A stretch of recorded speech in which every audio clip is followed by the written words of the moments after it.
దేవుని ఘనమైన నామమునకు స్తోత్రములు. ఈ వాగ్దానం వింటున్న మీకందరికీ మన ప్రభువును ప్రియరక్షకుడైన యేసుక్రీస్తు నామములో శుభములు, మా హృదయపూర్వకమైన వందనములు తెలియచేస్తున్నాం. ఈరోజు దేవుని వాగ్దానం యెషయా గ్రంథం 43వ అధ్యాయము 1వ వచనం. నేను నిన్ను విమోచించి ఉన్నాను, భయపడకుము, నీవు నా సొత్తు. ఈ మంచి వాగ్దానం వింటున్న మనందరి వెనుకడిలో మంచి దేవుడు నెరవేర్చునుగాక.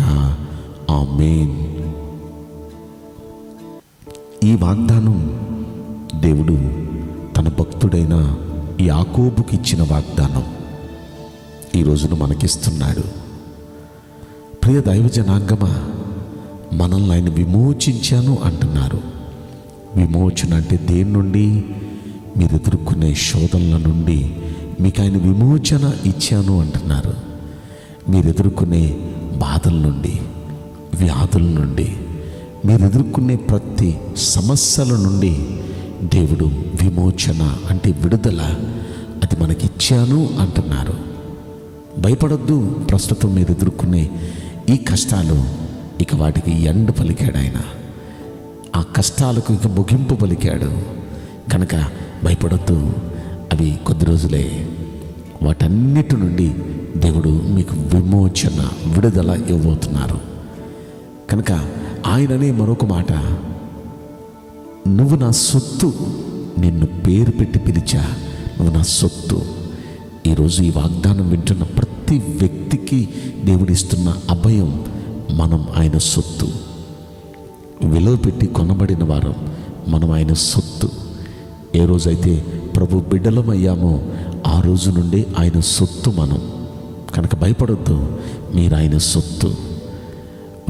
మనల్ని పేరు పెట్టి పిలిచాడు, మనతో ఆయన అభయం ఇస్తున్నాడు. నేను నిన్ను విమోచించిన నేను నీకు తోడున్నాను, భయపడొద్దు. కనుక ధైర్యంగా ఉందాం. యాకోబు విషయంలో మనం పరిశీలిస్తే, యాకోబుకు ఈ వాగ్దానం ఇచ్చేటప్పటికి యాకోబు పరిస్థితి ఎలా ఉందంటే, అప్పటికి 20 సంవత్సరాలు, 21 సంవత్సరాలు మేనమామ ఇంటికి వెళ్ళిపోయాడు.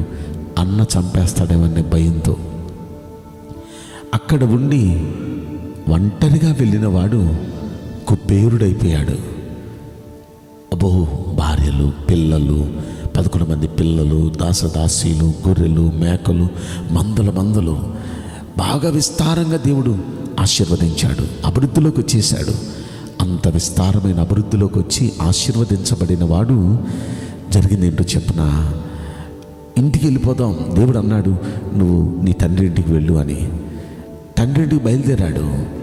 అయితే వస్తున్నాడనే వార్త అన్నకి ఎప్పుడైతే తెలిసిందో, అన్న 400 మందిని తీసుకొని గుర్రాలెక్కి కత్తులు దూసి ఆ అరణ్యంలోనే చంపేద్దామని బయలుదేరి వస్తున్నాడు.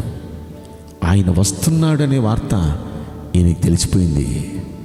ఇప్పుడు ఇదేం చేశాడంటే, భయం, వణికిపోతూ తన దగ్గర అప్పటి వరకు సంపాదించుకున్నవన్నీ రేవు దాటించేసి ఒంటరివాడిగా మిగిలిపోయి మోకాళ్ళుని ఇక దేవుని పాదాల దగ్గర వణికిపోతూ ఏడుస్తూ ప్రార్థన చేస్తున్నాడు. అయ్యా, ఈ టైంలో నువ్వే నన్ను ఆదుకోవాలి, నేను నన్ను ఆశీర్వదించాలి అంటూ ఇక దేవుని పాదాల పట్టి బ్రతిమాలుకుంటూ ఏడ్చి భయంతో, విపరీతమైన భయంతో, ఆందోళనతో ప్రార్థన చేస్తున్న సమయంలో ఆ రోజు దేవుడు ఆయనతో మాట్లాడుతున్నాడు. యాకోబు, నిన్ను సృష్టించిన వాడిని నేనేనయ్యా, ఇజ్రాయేలుగా నిన్ను మార్చిన వాడిని నేనేనయ్యా, భయపడొద్దు, నిన్ను విమోచించిన వాడిని నేను, నిన్ను విమోచించా. ఈ బాధల నుండి, ఈ కష్టాల నుండి నిన్ను విమోచించా. నిన్ను పేరు పెట్టి పిలిచిన వాడిని నేనే, నువ్వు నా సొత్తయ్యా, నువ్వు భయపడొద్దు అంటూ కిందంటాడు, నువ్వు జలములలో పడి దాటినప్పుడు అవి నీ మీద పొర్లిపారవు, నువ్వు అగ్ని మధ్య నడిచినప్పుడు జ్వాలలు నిన్ను కాల్చలేవు, కారణం నేను నీతో కూడా ఉన్నాను.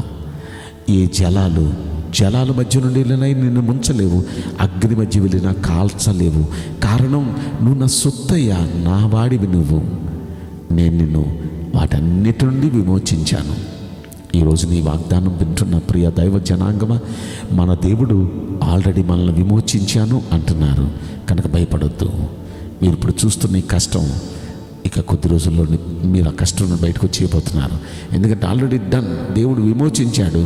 ఇక మనం బయటపడిపోతాం, ఇక ఆ వేదన నుండి బయటపడతాం. మీకు మంచి రోజులు దగ్గరలోనే ఉన్నాయి. ఇక మంచి పరిస్థితులు మీరు చూడబోతున్నారు. విశ్వాసంతో నమ్మండి.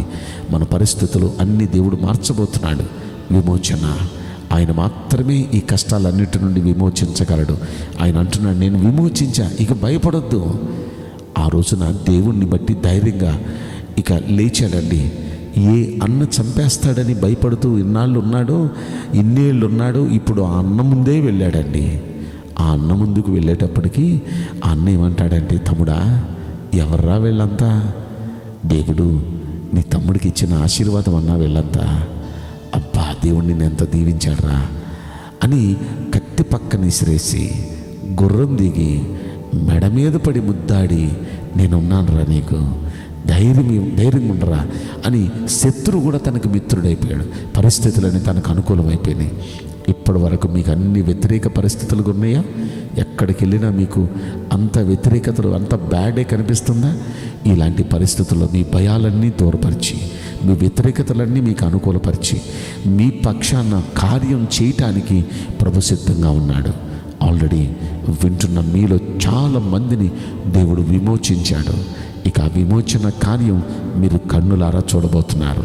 కనుక భయపడొద్దు, మీరు ఆయన సొత్తు.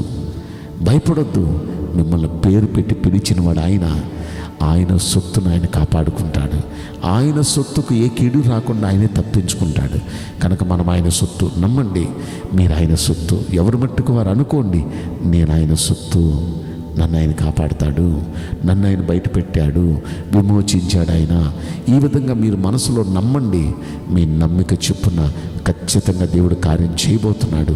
వాగ్దానం వింటున్న ప్రతి ఒక్క బిడ్డను దేవుడు విమోచించి నోటి నిండా నవ్వించునుగాక, హృదయ నిండా సంతోషం అనుగ్రహించునుగాక. ఆమేన్. నేను మీకోసం ప్రార్థన చేయబోతున్నాను. పరిశుద్ధుడా, ప్రేమలేసు రాజా, మీ పరిశుద్ధ బంగారు పవిత్రమైన నామునకు నిండు మనసుతో కోట్ల కొలదిగా స్తుతులు, స్తోత్రములు, వందనాలు చెల్లిస్తున్నాము. ఈ వాగ్దానం వింటున్న ప్రియుల జీవితంలో దయచేసి ఈ వాగ్దానం నెరవేర్చి కృప చూపించండి. మీ బిడ్డలకు మీరు మేలు చేయండి.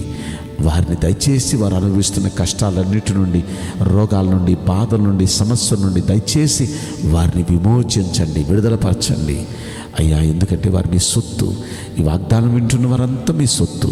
మీ సొత్తును మీరే కాపాడి మీ కృపలో భద్రపరచమని ఈ కొద్ది మనవులు నజరుడైన యేసుక్రీస్తు ప్రశస్తమైన నామములో మిక్కిలి వినయముతో ప్రార్థించి బ్రతిమలాడి వేడుకుంటున్నాం ప్రియ పరలోకపు తండ్రి.